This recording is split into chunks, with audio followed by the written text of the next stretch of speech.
El programa número 10 de Hacer Pueblo lo coordinamos desde el Centro Andaluz del Pueblo Javier Verdejo de Almería. Hola a todas y a todos. Mariano, ¿qué nos vamos a encontrar en este número de Hacer Pueblo? Hola Eva y hola a todas nuestras escuchantes. Hablaremos en primer lugar sobre la interesante presentación del último trabajo del profesor universitario Jorge Lirola sobre la toponimia de Almería.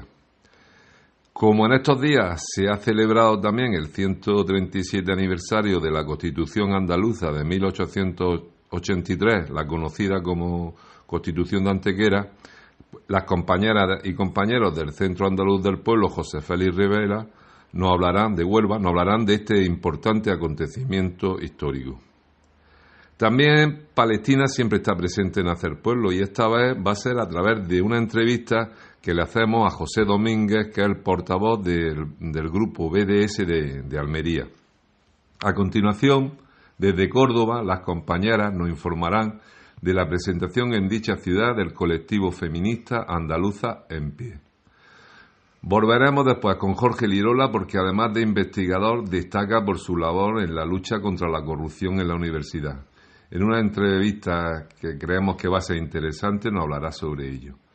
Y para terminar, las compañeras y compañeros del Centro Andaluz del Pueblo Blas Infante de Granada nos harán una breve reseña sobre las últimas novedades de la editorial Hojas Monfíes.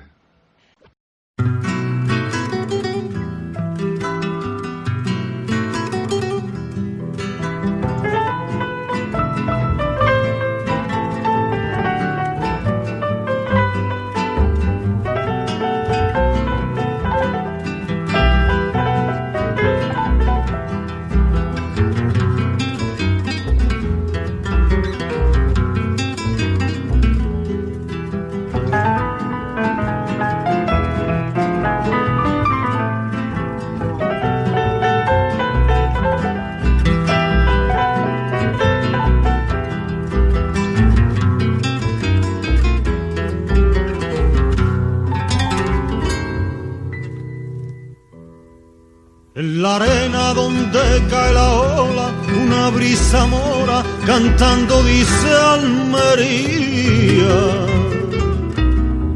Y responden cañas, caracolas, el sopo, la loma, desierto, penca y arena. Perla morena de Andalucía, sirenaría, rosa de abril, primores, agua y primores, y vengan flores, que hay que vivir. Mirarla parece tan sola, ¿será que no sabe que le doy mi amor? ¿Será que mira Barcelona donde se le ahoga medio corazón? Despiértate tierra morata, si no eres sensata, ¿quién te hará feliz? Que sean los pescadores, los tiburones del litoral, la prenda de sus calzones, a quien da un ole la libertad.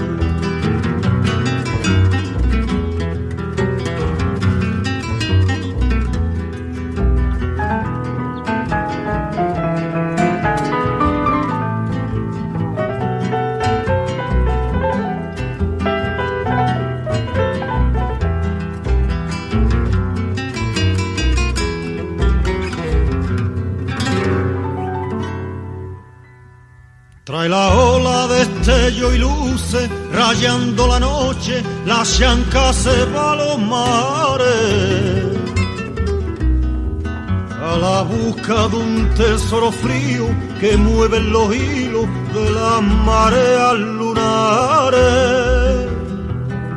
Y vienen de madrugada los salmonetes y el calamar, fresquitos son los mejores, niñas primores de agua salada. Mirarla parece tan sola, ¿será que no sabe que le doy mi amor?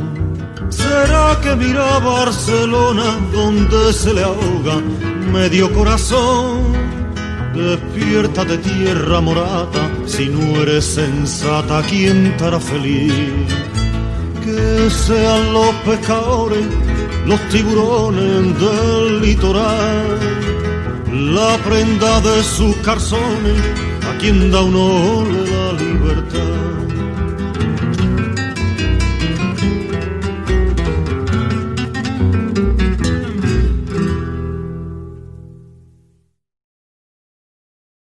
En el Centro Andaluz del Pueblo Javier Verdejo tuvimos la suerte de contar con Jorge Lirola hace unos días para presentarnos su último trabajo, Toponimia y Antroponimia de Almería, sus ciudades, villas y lugares según el catastro de Ensenada. Jorge Lirola es profesor de la Universidad de Almería e investigador de reconocido prestigio. Es miembro cofundador y presidente de la Fundación Iptufai y portavoz de la Asociación por la Transparencia Universitaria. La toponimia de un territorio nos permite conocer su ADN cultural, nos descubre qué lengua y cultura y la proporción en que éstas contribuyeron a su desarrollo histórico. Como muestra os dejamos unos breves cortes de la charla. Se utiliza mucho el lugar de procedencia, la toponimia, ¿no? De Córdoba, igual que en la época andalusí, Cúrtuli, ¿no? Entonces hay muchos lugares en esos apellidos que indican esa procedencia de dónde venían, tanto macrotoponimia como microtoponimia, ¿no? Collado, o también a veces el gentilicio directamente, vizcaíno, navarro, de Navarra, de Vizcaya. Otro procedimiento era, igual que en la época andalusí, el laqab, el apodo, pues un apodo que podía ser personal, más específico, bueno, moreno, calvo, apodos que incluso hoy en día en los pueblos se heredan. Un apodo de uno que luego lo van heredando todos los familiares. Igual pasaba en aquella época. Y era muy habitual también el oficio, que el oficio te determinara y lo incorporara a tu misma onomástico, ¿no? Lo curioso, porque en la microtoponimia sí que lo árabe tiene una mayor presencia y le supera a lo latino, ¿no? Aunque el mayor porcentaje en la microtoponimia es castellano, ¿no? Le debemos también Robert Pocklington, que es el que lo ha analizado, le ha ido poniendo una clave, ha hecho una taxonomía según el significado de cada uno de los terrenos, y podemos ver ahora también cómo el primer elemento en la microtoponimia es el apellido. Entonces, en la época castellana pues se le llaman tal Escamilla, pues el nombre, ¿no? Escamilla, cosas de ese tipo de cortijo. Aunque ese elemento siempre ha sido muy tradicional, si analizáramos, eso también es curioso analizarlo, no lo voy a hacer ahora aquí, pero por ejemplo, la toponimia romana va mucho en el sentido de Purchena, la villa de Porcius, Marchena, la villa de Marcius. Era mucho de grandes latifundios, por llamarlo de algún modo, no era latifundio, era una villa de un propietario que a su vez tenía con muchos esclavos y demás, y generaba. Entonces una toponimia también, si hacemos ese análisis, es muy interesante hacerlo. Eso lo podéis ver también en el libro a través de eso. En cambio la árabe pues es una toponimia más del tipo Almunia, pues Almunia, lugar de finca de recreo y demás, ¿no? Almarilla, lugar desde el que se ve, Almócita, la central, ¿no? La que hemos ido viendo, ¿no? También uno de los elementos muy importantes es lo que son las depresiones del terreno, barrancos, cañadas, igual que luego las elevaciones, ¿no? Elevaciones individuales, porque la provincia de Almería pues es una zona de valle y de montaña. También el elemento del agua es fundamental. El tercer, los nombres van muy relacionados con el agua y el regadío. Y una de las cosas más interesantes es que en cuarto lugar hay un gran número de toponimias sobre especies de árboles, ¿no? Y elementos que algunas veces siguen estando presentes y otras veces han desaparecido, con lo cual se pueden restituir bosques históricos, ¿no? Que había y que ahora a lo mejor de especies que han ido desapareciendo. Ahora si buscamos los garbín, que es una de las cosas, buscamos garbín en el Instituto Nacional de Estadística pues nos dicen muchos lugares por España, o no muchos, con un apellido muy extendido, pero hay otros que más, y todos han partido de Almería y de esa zona seguramente, y esto seguramente es muy posible que fueran moriscos que volvieran, porque luego no aparecen en la repoblación, sino que aparecen después. Nosotros imaginaos, porque esa es una de las hipótesis con las que trabajamos, nosotros imaginaos que vosotros sois de aquí, de toda la vida, tenéis vuestras tierras, tenéis vuestra casa, vienen unas autoridades y dicen, tú ya no puedes seguir estando aquí, sino te confiscamos todas tus casas y tus bienes y te echamos fuera, con una mano delante y otra detrás, y te vas por ahí. En una época que no es la actual, sino de la provincia de Almería. Esos son cómputos que ya se sabe que Tapia lo estuvo analizando y lo fue sacando, y en los repartimientos la mayoría de las veces, pues por ejemplo, uno de los libros que vamos a sacar próximamente, pues la TAD de Lucha, la TAD de Cancaya, de Oane y demás, ahí había 658 familias moriscas, 20 cristianas viejas, que la población era mayoritariamente morisca, ¿no? Y luego cuando se va a repoblar, se quiere repoblar con 200 vecinos, 200 familias en toda la TAM. Ni se llegó a las 200 familias, no se pudo ni llegar a eso, porque la gente que supuestamente venían de fuera no alcanzaba ese número. Es curioso porque luego se van haciendo unas visitas para controlar, porque a la corona le interesaba que no vinieran los moriscos y no regresaran, entonces lo controlaban a través de unas visitas, que la última de las cuales se hizo en el 1593. A partir del 1593 ya se dejó de controlar todo ese proceso, ¿no? Entonces ya en el 1593 se ve que muchas de las suertes que habían hecho y que se habían repartido se habían ido, los que habían venido a cogerlas. Es decir, había menos población todavía de la inicialmente, unas 3.500 familias, nada más en toda la provincia de Almería. Pero es curioso porque ya empieza a haber gente que vienen aquí pero sin nada, y además se registran sus nombres, y en ese caso no se dicen de dónde vienen. Esos son los que para mí son más sospechosos de ser moriscos, porque nosotros imaginaos, si esa familia si hubiera venido tiempo antes, podría haber cogido tierra, si es que sobraban las tierras, si es que los lotes, las suertes que hicieron no se llegaban a cubrir. Porque vienen después cuando ya no pueden tener y empiezan a comprar, porque muchas de las suertes también pues se vendieron y empiezan a trabajar o como arrendamiento y además también a volver a hacerse con la propiedad en esos territorios. ¿Qué escucha? Hacer pueblo. Hacer pueblo, el programa de los centros andaluces del pueblo. Muy buenas a todos y a todas. Somos César e Isi desde el Centro Andaluz del Pueblo José Félix Rivera de Huelva. En octubre celebramos el aniversario de la Constitución Andaluza de 1883 y desde 2015 Nación Andaluza y Sindicato Unitario de Andalucía organizan unas jornadas por la Constitución Andaluza, en la que también participamos los centros andaluces del pueblo, coincidiendo con la fecha en la que se aprobó nuestro proyecto constitucional por la sección andaluza del Partido Republicano Federal reunido en Antequera. Esta asamblea se realiza en respuesta al acuerdo tomado meses antes en la Asamblea de Zaragoza, en la que tras aprobar una propuesta de constitución para una República Federal Española, acordaron que las distintas secciones territoriales del partido realizaran propuestas afines de los estados territoriales que habrían de federarse en dicha república. En la propuesta constitucional andaluza, y a diferencia del resto de propuestas federativas, se establece la soberanía para Andalucía y así su artículo 1 dice lo siguiente: Andalucía es soberana y autónoma. Se organiza en una democracia republicana representativa y no recibe su poder de ninguna autoridad exterior al de las autonomías cantonales que le instituyen por este pacto. La historia del Partido Republicano Federal comenzó algo más atrás. La sección andaluza del Partido Republicano Federal no solo participó en la Revolución de 1868, que derrocó a la monarquía de Isabel II de Borbón, sino que encabezó la posterior proclamación de la Primera República Española. Aunque al comprobar que las primeras medidas del gobierno republicano no apuntaban hacia el desarrollo de la democracia, entendida como poder del pueblo, participaron en la Revolución Cantonal.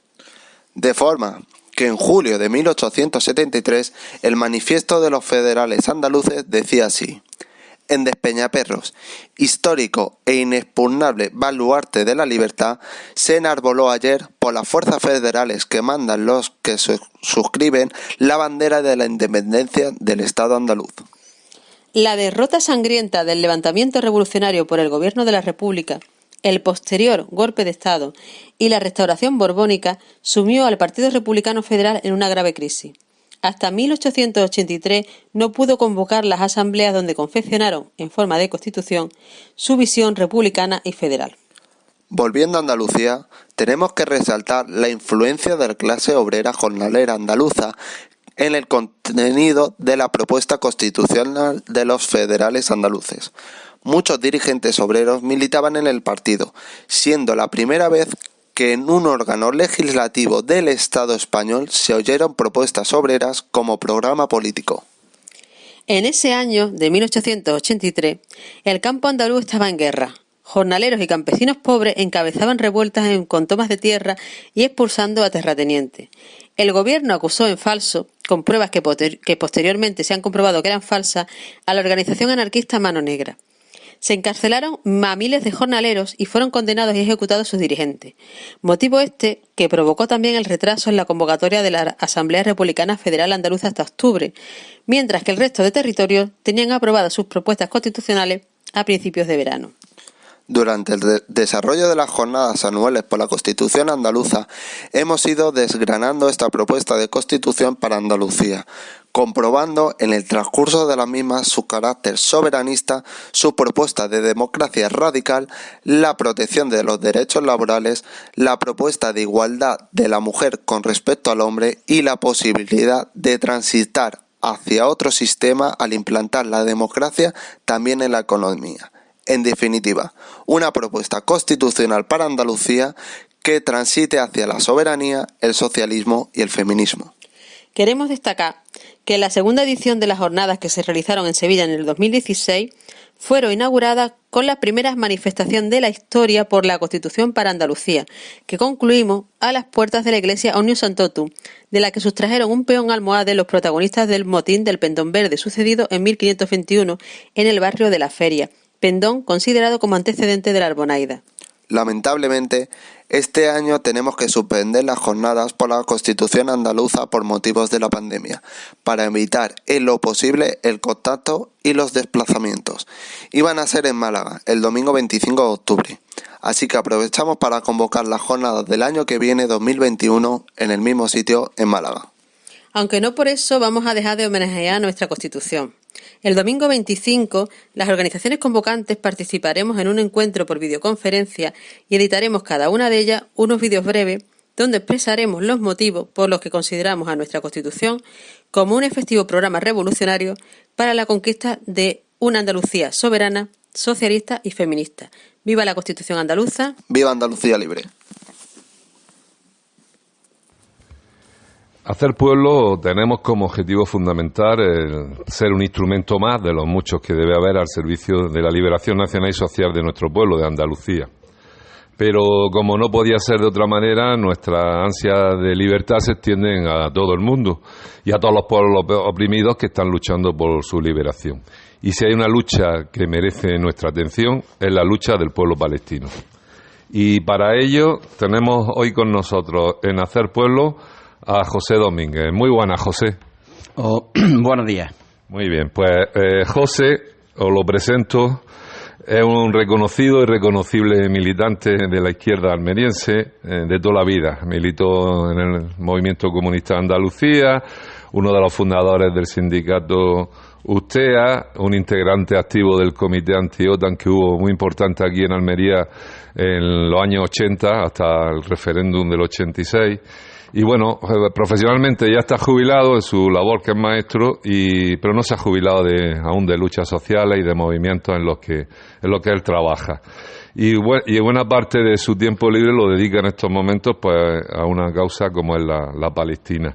En concreto, él es el coordinador, aunque no se tenga esa categoría como tal, pero es el alma mater de BDS Almería, el que nos lleva al resto del grupo, ¿no? Por donde tiene que llevarnos. Así que una persona importante dentro del BDS. José, que para nuestros oyentes, nuestros hombres y mujeres andaluzas, que algunas no conozcan todavía qué es BDS y qué pretende. Yo, antes de empezar, el buen amigo Mariano me ha inflado el currículum y se lo agradezco. Siempre a cierta edad es bueno que uno le recrezcan sus méritos. Y contestando ya a la pregunta, BDS. Bueno, BDS es el nombre de una campaña internacional que arranca en 2005, impulsada por numerosas organizaciones de la sociedad civil palestina y que desde entonces tiene una actividad sostenida y constante tanto en el interior de Palestina como en el exterior. Es decir, BDS es una campaña internacional que desde su fundación en 2005 ha conseguido bastante éxito, aunque también ha tenido que enfrentarse a numerosas dificultades, sobre todo por los lobbies sionistas. ¿Cuáles son los objetivos de BDS? Tiene 3 objetivos, es decir, sus actividades van dirigidas a conseguir 3 grandes deseos del pueblo palestino. Uno es el fin de la ocupación, otro es el fin del apartheid y otro es el derecho al retorno de los miles de personas que tuvieron que abandonar después del 48. Esos son los objetivos de BDS y a eso nos dedicamos básicamente. Muy bien. José, ¿cuál es la trayectoria ya concreta del grupo de BDS Almería? ¿Cuántos años lleva funcionando? Y cuéntanos algunas de las actividades más importantes que tú quieras reflejar de lo hecho en estos años. Bueno, pues como dice, BDS, además tú lo sabes porque estaba desde la fundación, lo creamos en febrero o marzo de 2013. Bien es verdad que la gente que estamos hoy en BDS, una parte apreciable, no hemos llegado en 2013 a la actividad social con Palestina. Muchos de ellos, Mariano, otros y yo, pues ya veníamos en nuestras organizaciones trabajando este tema junto a otros. Pero vimos la oportunidad de crear un grupo específico de solidaridad con Palestina. Y un poco, en vez de elegir otro nombre como Almería con Palestina, decidimos franquiciarnos con una marca muy potente. Es decir, nace en 2013, desde entonces ininterrumpidamente hemos realizado actividades, unas veces mejor, otras veces peor, unas veces con más apoyos, pero lo importante es que tenemos un núcleo estable de gente con la que tenemos una gran confianza, con la que tenemos gran trayectoria y somos muy operativos. ¿Cuáles son las cosillas sí que puedo reseñar, que puedo recordar que hemos hecho? Pues sobre todo en las campañas de boicot hemos hecho campañas modestas. Modestas en el sentido que son aquellas que tienen un cierto impacto social y que nosotros estamos en condiciones de hacerlas. Recuerdo algunas de ellas. La primera que hicimos sería en el 2014, que fue una campaña contra las patatas LCR en Mercadona. Tenemos fotos y cartelillos que los conservamos. Después hicimos también frente a unas pipas también de Israel. Y últimamente con los dátiles Medjual. Son estos dátiles que sobre todo se cultivan en territorios robados a Palestina y que son las que predominan en el mercado. Bien es cierto que en Almería habría motivos más que suficientes para hacer un boicot a gran escala. Hay que recordar que en Almería está una de las empresas más importantes de semillas, como es Acera 2000, en el polígono La Redonda. Existe también una de las empresas más importantes de riego, como es Naanja y Ibérica. Y existe también Ahora Solar en el Planeta Venus. Pero esto es hablar de palabras mayores. Es decir, hacer un boicot a estas empresas tan grandes se necesitaría de una potencia que nosotros no tenemos. Y algo más, bueno, además de las campañas de boicot, pues tenemos un boletín periódico que se sigue haciendo, ahora estamos haciendo el de octubre, y además, pues sobre todo, hacemos también actos en días señalados. Es raro. Todos los años, en el Día de la Tierra, hacemos algún acto, en el Día de los Presos Palestinos, que es una fecha que a nosotros no se nos olvida, el Día de los Muros, el 1 de noviembre tenemos un acto, y en fin, pues no extenderme mucho, básicamente eso. Y lo que queda de trimestre hasta fin de año, ¿tenéis alguna actividad ya planificada que nos puedas adelantar? Sí, es decir, hemos iniciado desde septiembre, proyectando la película Yallah Yallah, y también con la exposición de Visualización en Palestina. Esa exposición, que ayer la devolvimos a Málaga, porque era de ellos, la hemos estado recorriendo durante 2 años por instituto y por centro de la provincia. Y concretamente, para lo que nos queda de trimestre, tenemos El día 16 de noviembre, en el CAP Javier Verdejo de Almería, ponemos otra vez la película Y Allah, Fútbol, Pasión y Lucha. Después, el 9 de noviembre, tenemos una acción que está por determinar, que es el Día de los Presos Palestinos. Y coincidiendo con el Día de los Derechos Humanos, el 10 de diciembre, queremos hacer una jornada que no están todavía muy perfiladas, pero algo haremos. Posiblemente haya una exposición sobre refugiados, posiblemente también hay una mesa redonda y posiblemente también, bueno, podemos decir que seguro, el documental Existir es Resistir, que abrió el Festival de Málaga en 2019, pues posiblemente venga su director, Javi, a presentarla. Eso es lo que tenemos. Más luego, de manera sostenida, el boicot a los dátiles menjuar, si es que eso nos permite repartir los papelillos en la calle. Eso es básicamente todo. Muy bien. ¿Existen grupos de BDS en más localidades andaluzas y hay algún tipo de coordinación, ya no digo solamente de BDS, sino coordinación andaluza de algún tipo de solidaridad con Palestina? Casi siempre la ha habido con mayor o menor funcionamiento. Desde el año 2014 prácticamente se creó la Coordinadora de Andalucía con Palestina. Eso fue sobre todo impulsado por dos organizaciones, por Al-Quds y por ASPA, pero nosotros estuvimos desde el comienzo en la creación de esa coordinadora. Hoy se llama Coordinadora de Andalucía con Palestina. Esa coordinadora agrupa a unos 12 grupos, algunos muy específicos de solidaridad con Palestina, como puede ser BDS Almería y BDS Granada, son las dos únicas ciudades que tienen por nombre BDS, y luego también está ahí la Asociación por Derechos Humanos, está ASPA, etcétera. ¿Qué pasa? Que su funcionamiento es un poco irregular, teniendo en cuenta que no somos muy numerosos, que Andalucía es muy grande. Al principio es un trabajo de mayor coordinación. Ahora, pues, sería deseable que tuviéramos mayor coordinación y pudiéramos hacer más campañas juntas, pero bueno, algo se va haciendo y la coordinadora sigue funcionando, aunque de esa manera. ¿Crees, José, que sinceramente y personalmente, después de los años que llevas trabajando en BDS, crees que es eficaz y sirve para algo lo que está haciendo BDS? ¿Realmente le hace algún daño al Estado sionista de Israel y sirve a la causa del pueblo palestino? Yo creo que sí. Bueno, en primer lugar, es decir, al margen de la valoración que yo pueda hacer, yo creo que las personas que siempre hemos apostado por la solidaridad, hemos apostado por la solidaridad sin condiciones. Es decir, BDS es una iniciativa de la población civil palestina y yo creo que estamos obligados un poco a apoyarla al margen de la consideración que nos merezca. Pero es que en este caso yo personalmente tengo un convencimiento que es una campaña interesante y potente. Tiene éxito en Estados Unidos, tiene éxito en Francia, tiene éxito en Reino Unido, es decir, y aglutina, y más creo que es una campaña muy, no me viene ahora la palabra, pero quiero decir, muy inclusiva. Quiere decir que permite hacer acciones de una cierta radicalidad y también permite simplemente crear conciencia, que la gente vaya viendo que el boicot es interesante. Y para esta apreciación mía la baso en que precisamente el Estado de Israel ha creado todo un departamento dotado con gran cantidad de dinero para boicotear a BDS. Omar Barghouti, uno de sus líderes, que está condenado a 5 penas de muerte, han intentado matarlo. Y ya quiero referirme a algunos éxitos recientes que son muy importantes. Acabo de leer en la prensa ayer que la Universidad de Columbia, en Estados Unidos, ha hecho una campaña y ha prohibido mayoritariamente no adquirir productos que de alguna manera de Palestina. Y muy recientemente, lo sacamos en nuestro boletín, en Francia un gran éxito. En Mulhouse fueron en 2013 condenados 11 activistas de BDS por repartir en la puerta de un supermercado propaganda, y ahora el Tribunal Europeo de Derechos Humanos le ha dado la razón. Quiere decir que BDS es una marca potente, BDS es muy conocida, BDS permite que cualquier persona que quiera hacer algo en Palestina se acerque a ella, siempre va a encontrar una actividad que le motive y que esté de acuerdo un poco con sus intereses. Entonces sí, no me extiendo, pero creo que es una cosa que hay que potenciar. Pues muy bien, para terminar, José, simplemente si quieres decir algo más o quieres animar a la gente que nos escucha, a las andaluzas y andaluces de conciencia, a que ya muchos lo están haciendo, pero a otras personas que aún no, a que se animen a trabajar en BDS, al seguir las acciones de BDS y a apoyar la lucha del pueblo palestino. Yo simplemente deciros que, por si alguien todavía, por falta de tiempo, por falta de conocimiento, porque no lo tiene claro, es decir, la solidaridad con Palestina hoy es una causa importante, porque es un pueblo totalmente oprimido y marginado.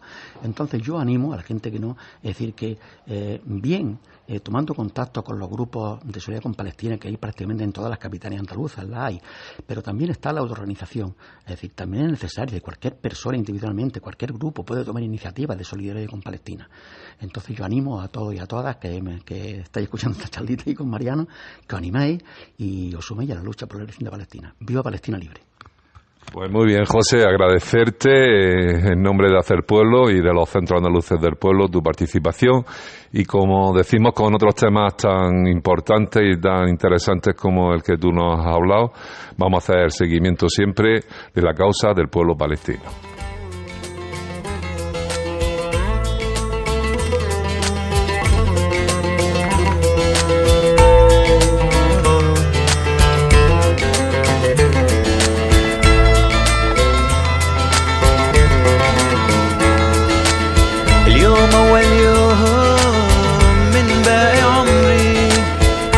سطر جديد من أول كتاب 1000 صفحة تبدأ بكلمة زي المفاتيح من غير بواب. اليوم أول يوم من باقي عمري سطر جديد من أول كتاب 1000 صفحة بتبدأ بكلمة زي المفاتيح من غير جواها. احنا كل يوم نهتف بنقول بدنا إنسانية، علم منصوب عليه أعلام المثلى الأبدية. بوجه اتهامي لكل العالم اللي ساكت عن ألامي. أكم من واحد مات بقول بكفي يا عالم يوقف شلال دماء، نوقف بخط صفاء بكفي انتماء.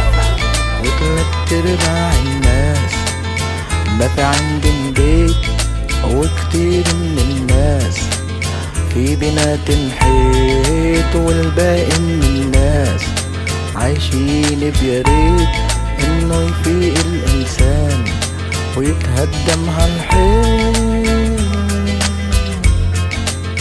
Bizitzak badauka zenbait arrazoi bizitza ospatzeko. Bizitzak badauka tristuratik aurrera egiteko. Bizitzak badauka minatik maitatzen jarraitzeko. Bizitzak badauka musika mezteko eta elkartzeko. Palestinan checkpoint rock zubiak eraikiz.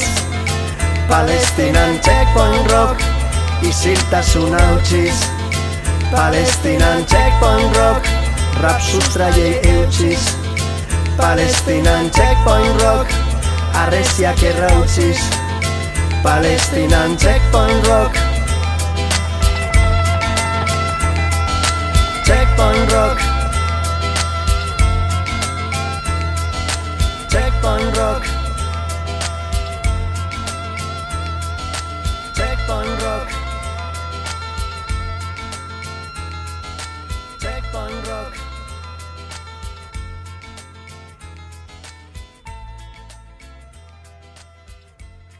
Buenas a todas. Pues el pasado día 26 de septiembre celebramos en Córdoba, en el Centro Social Ley Heredia, una charla sobre feminismo andaluz, junto con las compañeras andaluzas en pie. Antes de la charla celebramos la primera asamblea de andaluzas en pie de Córdoba, donde un grupo de chicas nos reunimos con las compañeras de andaluzas en pie Almería, donde nos explicaron cómo funciona el colectivo de Almería.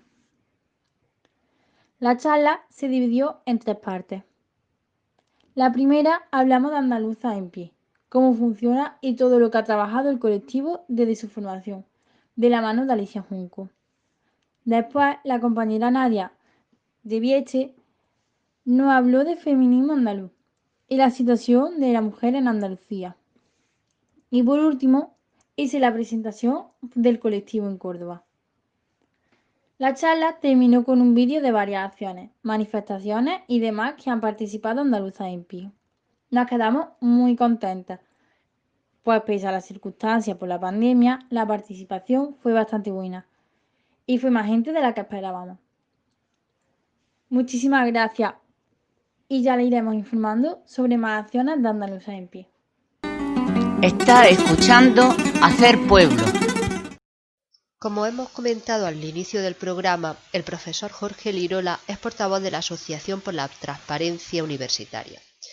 Aprovechamos su presencia con nosotras para entrevistarlo en relación a este tema, concretamente su última suspensión de empleo y sueldo por denunciar estas prácticas. Jorge Lirola, te encuentras ahora mismo suspendido de empleo y sueldo, y nada más y nada menos que por 3 años y 2 meses. Pero bueno, antes de entrar en este último caso, tú has tenido otros litigios con la universidad, o la universidad contigo, y me gustaría que explicara brevemente por qué y qué resultados tuvieron.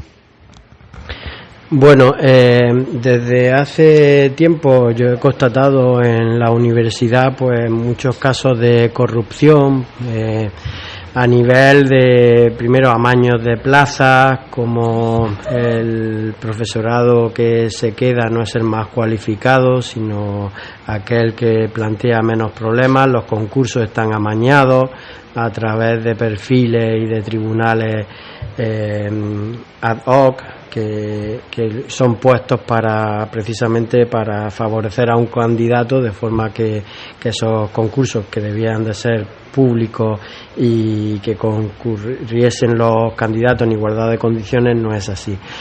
Pues todas esas denuncias de irregularidades que he ido haciendo pues me han supuesto la represión por parte de los inspectores de servicios y los rectores de turno, ¿no? En el caso anterior, que fue una sanción mayor, una de 4 años y 3 meses, pues fue por un supuesto trato irrespetuoso con un superior, que era el rector, que hacía de juez y parte, ¿no?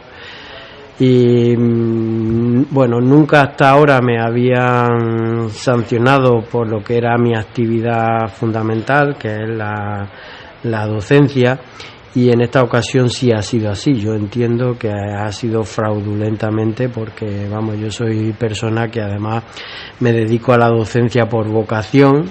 No he perdido todo ese empuje, sino que al contrario, que cada vez lo disfruto más, todo lo que es la investigación y luego la transmisión de todo ese conocimiento que voy yo adquiriendo, ¿no?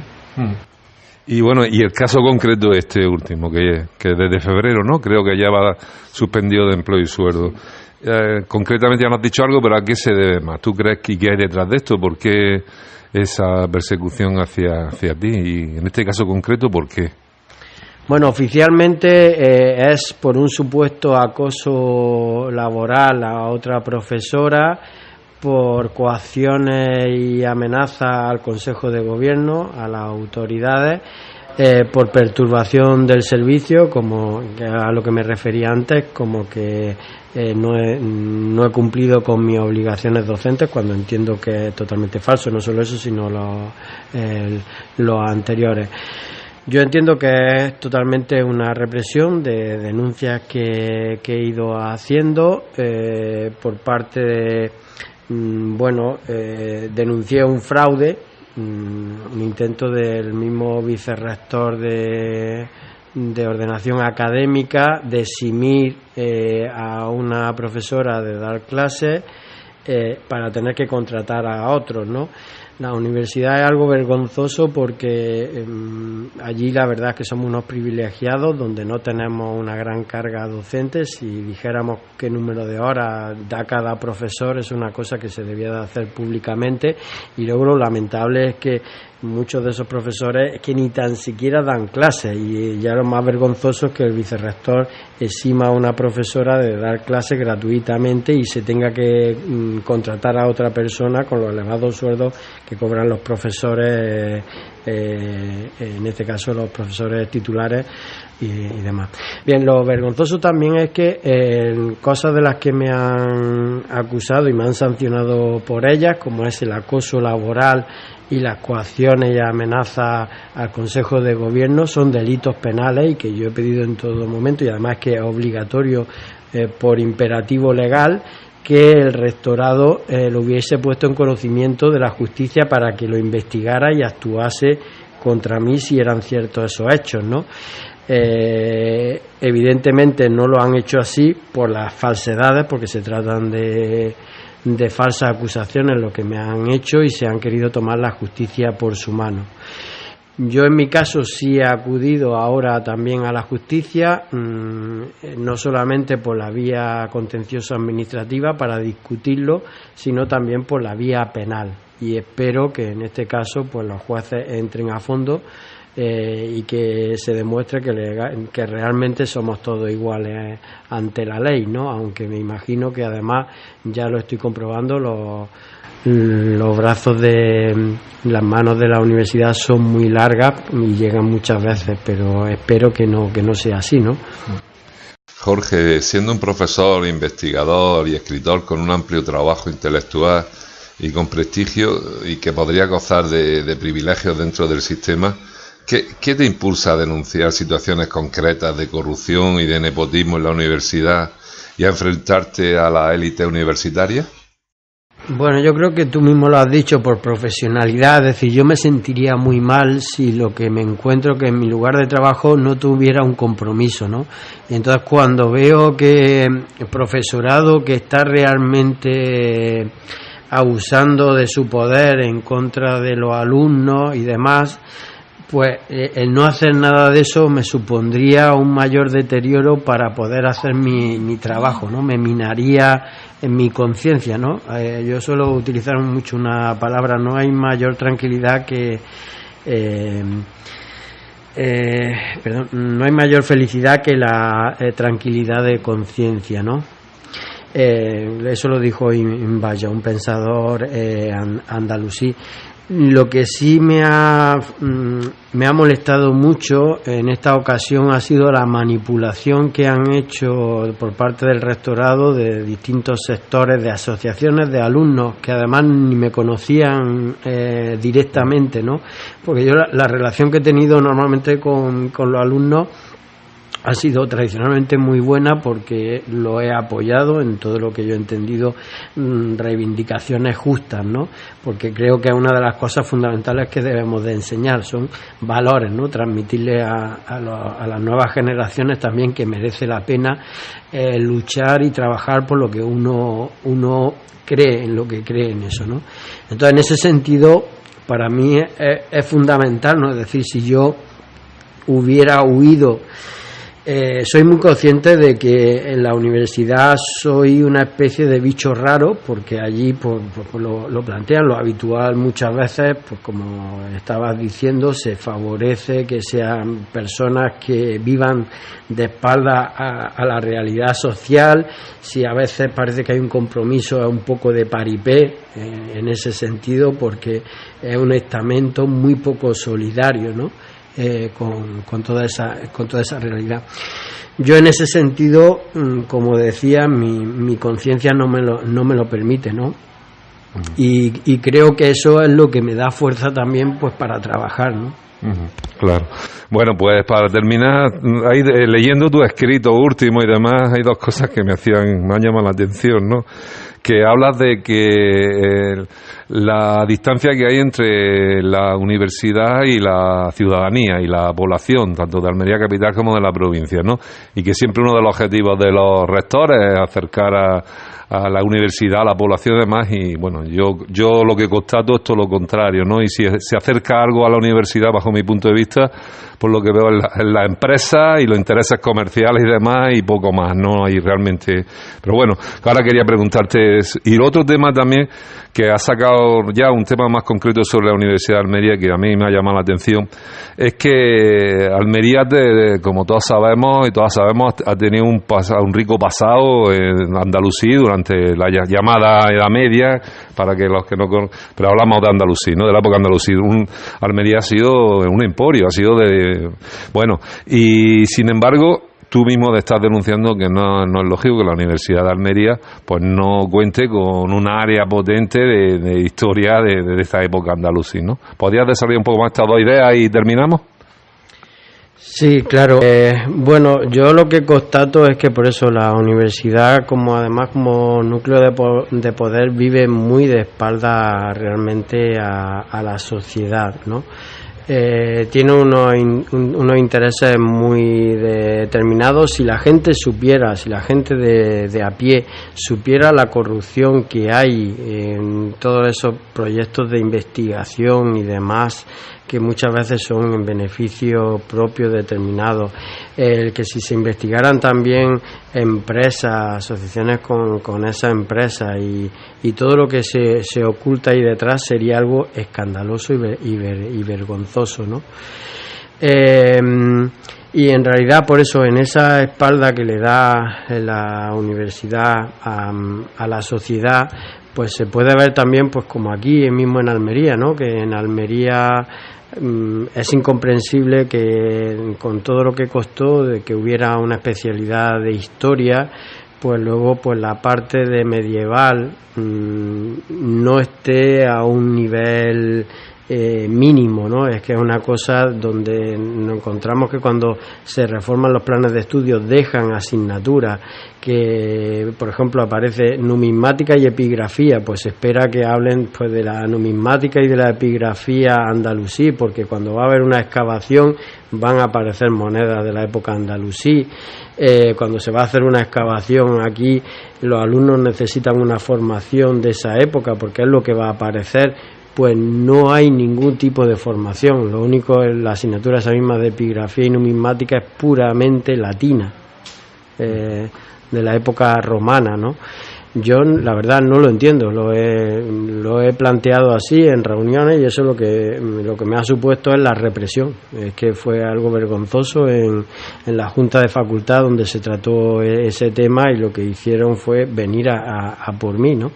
Con eso es algo muy, muy, muy lamentable, pero que es fiel reflejo también de lo que tenemos en Almería, ¿no? De Almería es una ciudad que podía sacarle mucho partido a realmente a todo eso, donde apostar realmente por un turismo cultural de calidad que revertiría también en un mayor desarrollo de la ciudad, en una mayor proyección, pero eso habría que trabajarlo pues desde la propia universidad, que es con la que se cuenta también con fondos, pero es muy, muy, muy lamentable, como digo, que no se asuma también esas necesidades, que son necesidades reales, ¿no?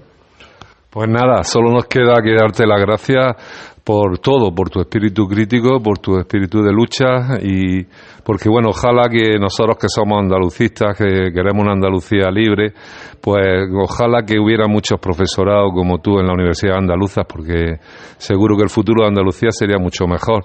Darte las gracias, vuelvo a repetir, y aquí este programa vamos a hacer un seguimiento del caso en el que está ahora mismo y aquí los tienes para lo que lo necesites también, ¿vale? Muchas gracias, Jorge. Pues muchas gracias a vosotros por permitirme difundir estas situaciones lamentables que estoy viviendo, ¿no?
Sí, pues este otoño la editorial Hojas Monfiés hemos lanzado 2 títulos.